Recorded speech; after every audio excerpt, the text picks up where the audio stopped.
5,2 toneladas. Trátase da maior contía de cocaína da historia intervida a bordo dun veleiro. A cooperación internacional permitiu interceptar a embarcación en augas do Atlántico no marco dun operativo no que se detiveron 3 persoas.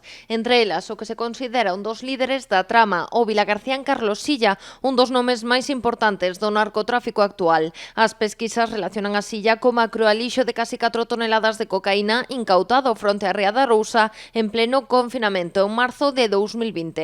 Dende entón estaba en paradoiro descoñecido. Os outros dous detidos eran coñecidos pola Policía Nacional pola súa estreita relación cos integrantes dun dos máis importantes grupos de lancheiros da Ría Arousa. O veleiro cargaba 183 fardos de cocaína. As pesquisas comezaron a principios deste ano apuntando a existencia dunha organización multinacional dedicada á exportación desta droga dende Colombia e Venezuela a Europa. Facíao empregando embarcacións de recreo como veleiros e iates. A principios de agosto informouse do veleiro que faría o transporte e xa en setembro se soubo que iniciara a viaxe de volta a España. Segundo os plans da rede, a droga recolleríase en determinadas coordenadas do océano no sur da Península Ibérica. Os axentes abordaron a embarcación o pasado 16 de outubro.